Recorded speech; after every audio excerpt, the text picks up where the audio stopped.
Hey guys, I'm Becky and welcome back to my channel. So as we're making our way through 2021, I thought it would be a good idea just to kind of share my progress on my own journey to financial freedom. So I want to eventually get to monthly updates on this, but right now we're just going to go over the last quarter. So that'd be January, February, and March 2021. So my long-term goal with stocks is basically to build up a dividend portfolio that is going to be putting out about $2,000 a month in dividends. So I'll need to get roughly around $600,000 in the account with a diversification strategy that I have. That's a hard word. Shown right now, this is what I'm aiming for. 25% in finance, 15% in tech, 15% in real estate, 15% in consumer staples, and then it just goes down from there. So I'm trying to have a really well-balanced portfolio on what I'm having in there as regards to different stocks and different companies that I'm investing with, and having a long-term approach to that is going to be putting out roughly about 4% in interest a year. So that's my goal with that. So I know from my last video, I'll have it linked down below, I had 3 swing trades that I was holding on to that weren't exactly going the way that I wanted to.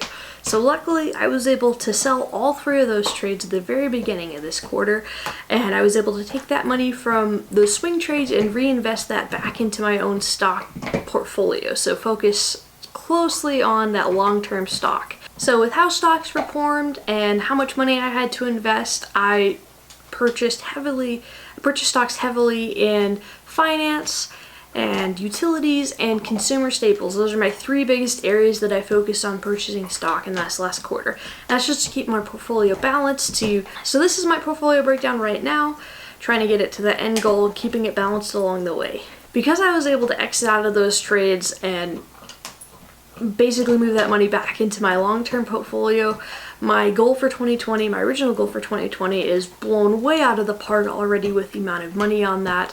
I only anticipated that my stock portfolio would be just over $20,000 this year, just give or take at the end of 2021. So as of right now, that number is way higher than I would have thought it was going to be. I'm ending this quarter with my portfolio at just over $26,000. I've got it listed up right here. Overall, I'm not surprised that the balance that I have in Lending Club has gone down. As I previously stated, I am cashing out of that. You can't even invest anymore with that. You can't take on any more debt with that. So I've been slowly just working out of that, and you'll see that probably in the next couple of years completely minimalized to nothing regarding investments. So I'm not surprised that's going down. So in total, for the last 3 months, January, February, March, I made over just $215 in stock dividends, which is better than I anticipated. I was anticipating about $200, so I'm a little bit above that. And I actually lost money again with the Lending Club. I lost just over $30 with that, and that's just taking in interest and the amount of loans that were closed. Basically the person that was getting the loan for them backed out and walked away without repaying the loan. So I've lost $30 this quarter on that. That's not taking into account the principal that I'm getting back. That's a little different calculation on that. I think the good thing with that is Lending Club is trying to go back and basically get that money back, but because it's not federally backed and there's really no 100% guarantee that I'll get that money, I'm not anticipating to ever be made full from that. So I will continue to lose money probably for the next couple of years with Lending Club.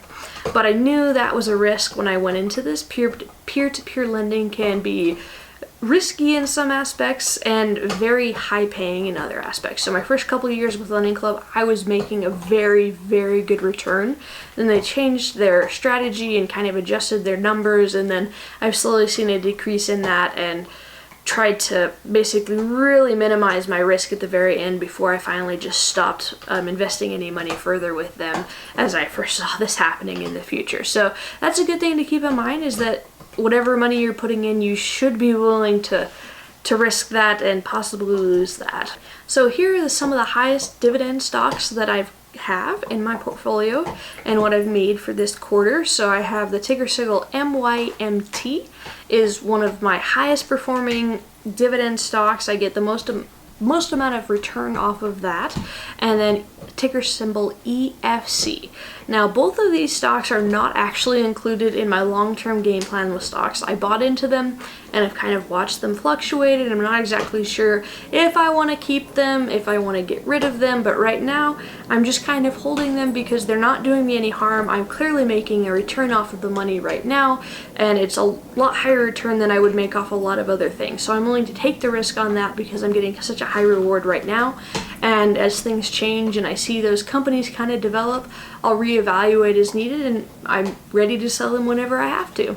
So I want to go over some goals that I have for the future. I want to break it down to my short-term goals, what I've got planned for this next quarter, some of my longer goals, like this year time frame, and then my ultimate long-term goals that could probably take 10 years, 10, 15, 20, maybe 30 years to get accomplished. So I'm happy to kind of talk about those with you, and you can judge my progress along the way, and maybe we can learn and grow together on that.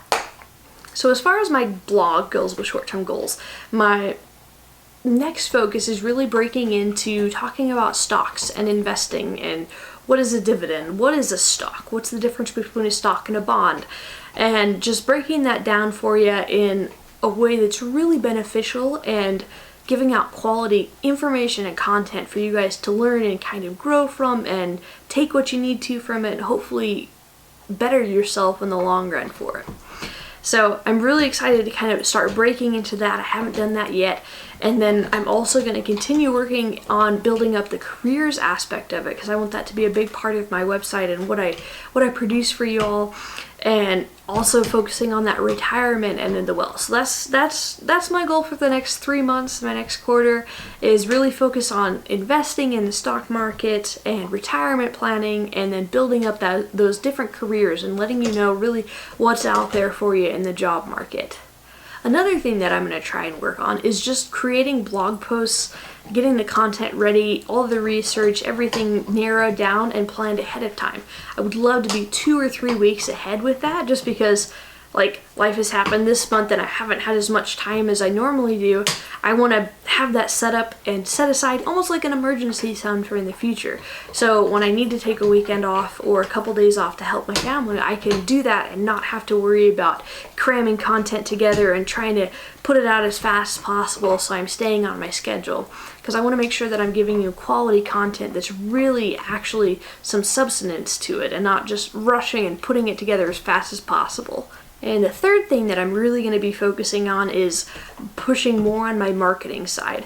It's something that I'm not very familiar with. I'm learning as I go, and I'm really starting to kind of see the outcomes of that. And it's interesting in that aspect to try and learn something new while you're doing it. It's kind of trying to put the ship together while you're sailing it down the river. So sometimes it can be good, sometimes it can be bad. But I think I'm learning, and I see some potential with it in the future, so I'm just going to keep going with it. I think I'm doing the right thing. I'm really excited to see what Pinterest does. I've been blown away by the amount of people that are on Pinterest and using Pinterest and seeing what I'm putting out. So I think that's going to be a huge focus area in the next forever, basically, until Pinterest kind of dies down, if it ever does. And focusing a lot on building out my Instagram page. I know a lot of people are on Instagram, they're using it all the time, every day, and so I think that's a really good other area to focus on. One area that I'm kind of shying away from right now is actually Facebook, and I feel like Instagram and Pinterest do a better job of limited information, where Facebook, they're probably going to go to the site and they're not going to be impressed at this time. So one of my personal goals for this next few months is basically just saving money, tightening down on my budget and making sure that I have my emergency fund built up. There's some uncertainty going on with my day job right now, so I'm not exactly sure what that's going to look like in the future. And I just want to make sure that I have all my ducks in a row in case it doesn't go the way that I'm anticipating it, and I need to have that reserve built up and that safety net built up. So I'm really focusing on tightening everything up and just preparing for worst case scenario and hoping for the best case that comes with it. And I am really excited about my photography right now. I have been working on building up a photography website. I've tried a couple times and it didn't work out exactly how I was planning on it.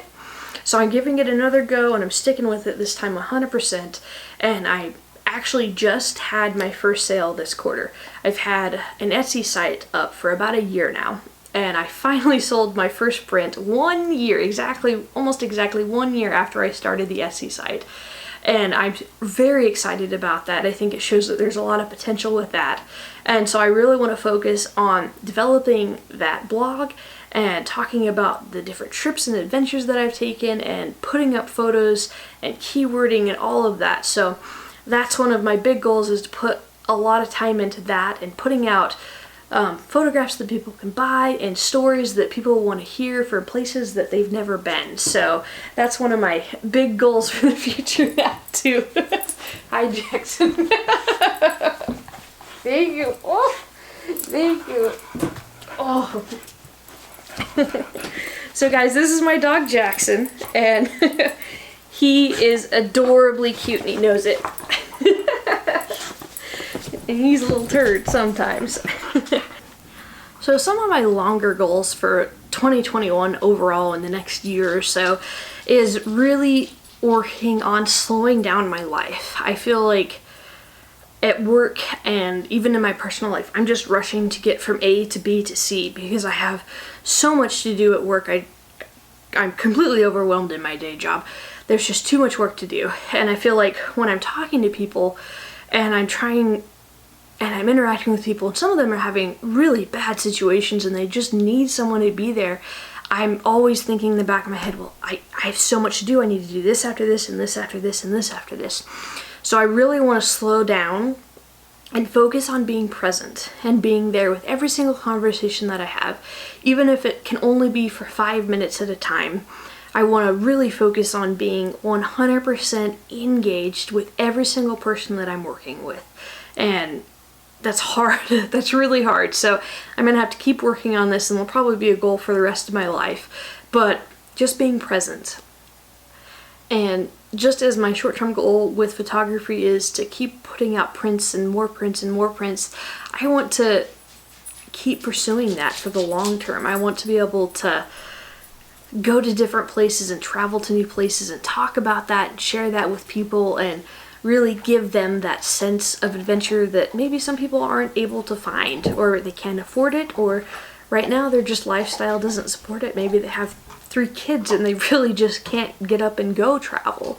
So that's going to be long-term planning for a long time with that. I'm really excited to see how that shapes in the next year. I've got all of my all of these travels and adventures that I've had for a couple of years that I'm really excited to put out on the blog and to put on my YouTube channel and just kind of learn and grow in photography as well as videography and just build that as a business as well. So that's a long-term goal that hopefully will be a passive income stream for basically the rest of my life and will hopefully brighten someone's day and show them a part of the world that maybe they wouldn't have gotten to see.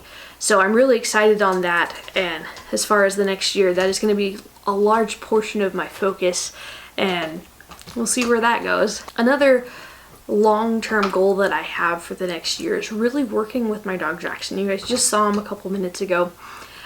He is just about 15 months, give or take. I'm not exactly sure. We actually rescued him, and they think they estimated his age. He's still got a lot of puppy tendencies in him, and we have a lot to work on. We finally got over potty training. He had a little bit of a relapse where he started peeing in the house again, but we've worked on that. And he knows sit really well, but I really want to work on training him on not jumping and not nipping and just making sure that quality of life for him is the best as possible. So that's another one of my, we'll go mid-range goals. And then as far as long-term goals, I'm thinking 10, 15, 20 years down the road. I'll give you three of my biggest ones right now. So the first one that I'm really focusing on by the end of, I think my target is 2030, so 9 years. In 9 years, that's my goal, to have my mortgage completely paid off. It's going to be really hard. It's going to be really tight on the budget to try and do that. So I'm understanding that it might not happen, especially if things don't go exactly how I'm planning with my day job. But that is my ultimate goal, is to have that paid off by 2030 and own my house outright and kind of see how that goes. My second long-term goal is to train and compete in a triathlon as well as a winter triathlon. And so regular triathlon is just your bike, swim, run. And a winter triathlon, there's one in Idaho. It's cross-country skiing, snowshoeing, and then the fat bike tire on, I can't remember the distances on it, but I think that would just be absolutely fun to do. I've ran a full marathon before. I did that in 2014, and I've done the Baton Memorial Death March, which is a full marathon through the desert in New Mexico. And both of those were incredibly, they were hard. It took a lot to get to that point. I hate running now. I don't like running. And the Death March was something that was just so personal to me. And it was so hard. When I got in the middle of it, I had blisters so bad. I won't show you pictures of them because that's just, my feet were bad. But I grew so much just mentally knowing that I could fight through and do those, that I think that having that as a goal in the future to at least do a triathlon and do a winter triathlon once would be very beneficial just for me physically and also mentally, just to stretch myself and make sure that I'm staying on point with where I want to be in the end game. And then my third long-term goal in the future is to have that dividend portfolio built up. So a stock portfolio that puts out dividends about $2,000 a month. So that's going to take me a long time to get there. So it's a long ways off. I want to stick to my diversification strategy, and just kind of keep working on it. So we're a long ways off from getting those goals. Some of these goals are hopefully going to be easy peasy and I can knock out in the next couple of months and keep building off of them and paying off my mortgage and building that dividend portfolio it's going to take some time, but those baby steps along the way are going to get there. So thanks for watching. I hope that you'll learn something from what I'm saying and that you can take it and apply it to your own life and build your own dividend portfolio and just set your own goals. So I'll see you next time, guys.